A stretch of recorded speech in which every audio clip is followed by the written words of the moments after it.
Olá, essa é a disciplina Química dos Alimentos. Meu nome é Priscila Botelho e vamos dar início à segunda aula. Para o aproveitamento da disciplina, é necessário que você leia atentamente o material disponibilizado, siga as orientações solicitadas para a realização de cada atividade, procure o professor mediador em caso de qualquer dúvida, atente para os prazos de realização das atividades e explore o ambiente virtual.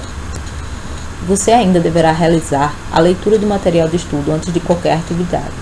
Lembre-se, todas as atividades têm prazo a serem observados, então, já que você sabe por onde iniciar, bons estudos. O objetivo desta aula é definir carboidratos, conhecer as propriedades físico-químicas dos mono, oligo e polissacarídeos e entender a importância dessas propriedades na indústria de alimentos. O termo carboidrato vem de carbono mais água. Como você pode observar na figura abaixo, temos a estrutura aberta da glicose, a estrutura aberta da frutose e, em seguida, a estrutura fechada da frutose e a estrutura fechada da glicose. Todas as estruturas mostram que são formadas de carbono, oxigênio e hidrogênio. Os carboidratos constituem mais de 90% da matéria seca das plantas, dentre elas grãos, frutas e hortaliças. São produzidos pelas plantas por meio da fotossíntese, envolvendo CO2, água e luz solar. Os carboidratos de origem vegetal, em geral, são oligômeros, oligosacarídeos, e polímeros, chamados polissacarídeos. Eles apresentam estruturas e propriedades físicas e químicas diferentes devido à composição da sua estrutura. Você sabia que nos açúcares as denominações das letras D e L, que você verá bastante no seu livro-texto, dependem da posição do grupo hidroxila, representado por OH, no penúltimo carbono, ou seja, próximo ao carbono CH2. O OH, quando do lado direito, é denominado D, e quando do lado esquerdo é denominado L. A classificação mais simples dos carboidratos divide-se em três grupos: os monossacarídeos, os oligosacarídeos e os polissacarídeos, que vamos ver a seguir. A D-glicose é o carboidrato, ou seja, o monossacarídeo em maior quantidade. O amido, lactose e sacarose suprem cerca de 70% da energia necessária ao metabolismo humano. Além de abundantes, eles são de baixo custo e de fácil digestão. Os carboidratos que não são digeríveis ao humano são chamados de fibras. Os carboidratos possuem função nutricional, eles estão no grupo dos nutrientes básicos. Eles são alimentos de reserva nas plantas como amido e nos humanos como glicogênio. Também são componentes das membranas celulares. Nos fungos, são moléculas de glicose, nos insetos, a quitina e nas plantas, a celulose. Eles são classificados como aldoses quando contém o grupo aldeído em sua estrutura, representado na figura abaixo, ou cetose, quando tem o grupo cetona em sua estrutura, também representadas na figura abaixo. Para as aldoses, temos grupos formando 6 membros, ou seja, estruturas com 6 membros. E para a cetose, temos a formação de estruturas com 5 membros. Eles podem ser classificados como monossacarídeos, oligosacarídeos e polissacarídeos. Os carboidratos também têm outra característica, que é o carbono quiral, ou seja, um carbono que são ligados por 4 ligantes diferentes, representados pela letra A, B, D e E.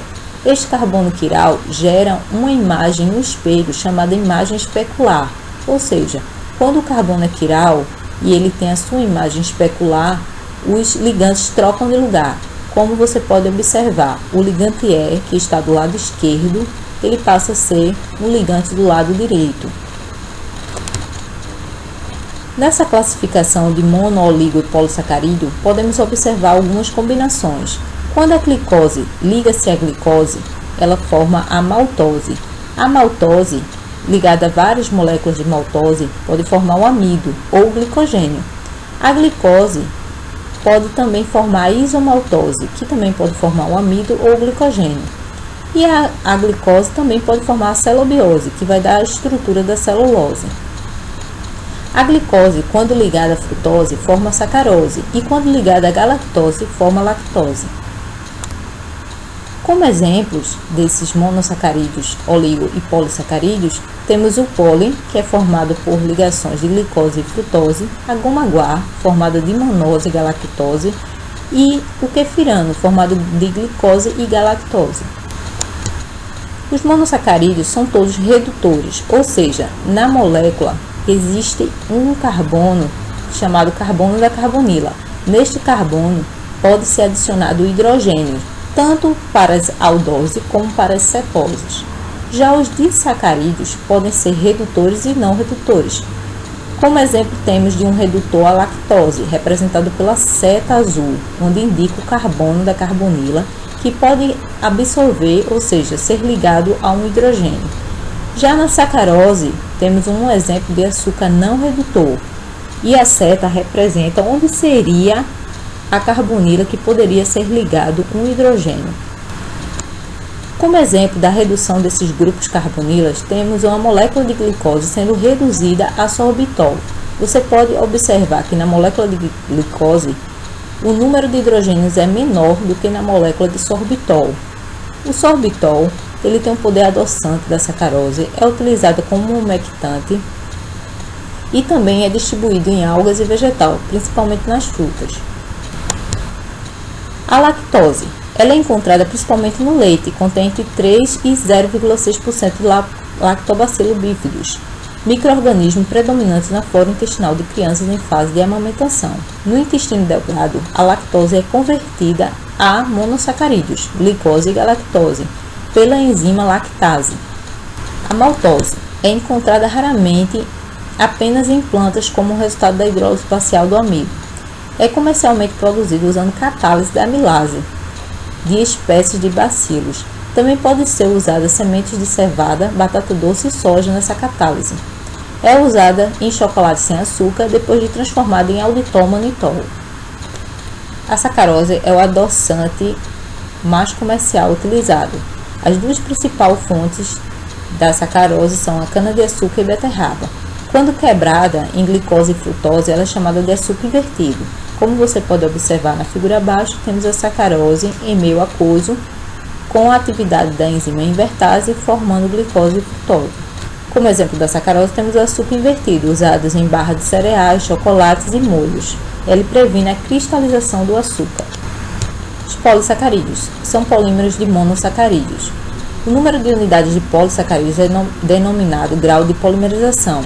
São raros polissacarídeos com unidades menores que 100, comuns entre 200 e 3.000, e os maiores, como a celulose, contém de 7.000 a 15.000 unidades. A amilopectina, que é uma das maiores, contém 60.000 unidades de monossacarídeos. Estima-se que 90% da massa de carboidratos é formada de polissacarídeos. Exemplos de polissacarídeos são amilose, glicogênio, pectinas, hemiceluloses, amilopectina, celulose, gomas e quitina. O amido é a reserva alimentar predominante nas plantas, fornece entre 70% a 80% de calorias para o consumo humano. Os amidos comerciais são obtidos do milho, trigo, arroz, tubérculos e raízes, como exemplo batata e mandioca. Apresentam diversas funções, como polvilho, turbidez, elemento de recobrimento, reforçador de espuma, geleficante, vitrificante, retém umidade, são estabilizantes, texturizantes e espessantes. O amido se diferencia de outros carboidratos por se apresentar em fórmula de grânulos e são insolúveis em água. Ao utilizar temperatura e agitação, obtém-se uma goma. Os grânulos são compostos de polissacarídeos lineares, chamados amilose, e de ramificados, chamados amilopectina. A maioria dos alimentos contém 20 a 25% de amilose, excetuando-se a ervilha, que contém 60% de amilose. A amilose é um polímero linear formado de unidades de glicoperonosil ligado de 1 a 4, possui massa molecular média de 10 a 6, uma estrutura helicoidal hidrofóbica e pode conter de 300 a 1000 unidades de glicose. A amilopectina possui estrutura altamente ramificada. Os amidocerosos são constituídos inteiramente de amilopectina. A massa molecular média dela está entre 10 a 7 a 10 a 8. Na figura abaixo, podemos observar a gelificação do amido, ou seja, o inchaço de grãos por água à medida que a temperatura cresce. Então, à medida que a temperatura vai aumentando, esse grão vai absorvendo água até se tornar um gel. Os grânulos de amido são praticamente insolúveis em água fria, como você já pode ter observado. Para que ocorra a gelificação, o amido é suspenso em água e essa temperatura é aumentada gradualmente.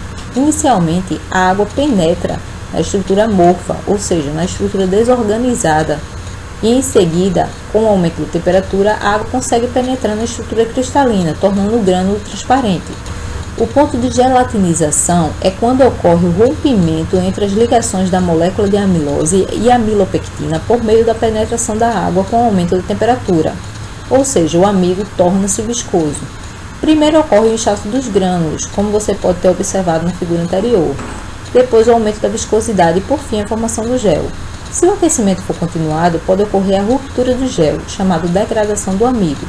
A faixa de temperatura está entre 60 e 75 graus Celsius. A retrogradação ocorre com o resfriamento do gel. Quando o gel esfria, as moléculas de água começam a serem liberadas, e aí há a interação entre a estrutura cristalina do amido. A retrogradação resulta na perda do volume de água, aumento da firmeza do gel e cinerese. Os fatores que afetam a acidificação do amido são tipo de amido, concentração do amido usado, temperatura, tempo de armazenamento, pH do meio, no ácido hidrolise, no pH base quebra a cadeia, resfriamento, açúcar, porque compete com a água, e presença de tensoativos ou lipídios. Os amidos modificados. Eles são ingredientes e aditivos de alimentos úteis, funcionais e abundantes. As modificações podem ser feitas originando ligações cruzadas, estabilizadas, oxidadas e despolimerizadas. Podem ser utilizados 2, 3 ou até 4 processos para modificação, tais como esterificação, modificação ácida e branqueamento. Substâncias péticas. São polímeros lineares do ácido galacturônico. Encontra-se nas paredes celulares e nos espaços intracelulares dos tecidos vegetais. Como exemplo, temos o ácido pético e o ácido pectínico. Na figura abaixo, podemos observar a resistência da geleia, ou seja, a adição de substâncias péticas para a formação da geleia. Então, depende de alguns fatores, como percentual de pectina, acidez e percentual de açúcar. Para percentuais de pectina de 0,5 a 1,5%, temos a geleia ótima, dependendo do tipo de pectina utilizado. Já quando modificamos a acidez em pHs de 2,7 a 3,6, temos a formação de geleia de diferentes tipos. Abaixo de 2,7, geleia dura. Acima de 3,6 não há formação de geleia. O percentual de açúcar ele também contribui na formação da geleia, entre 64 a 71%. Acima de 71% temos formação de cristais.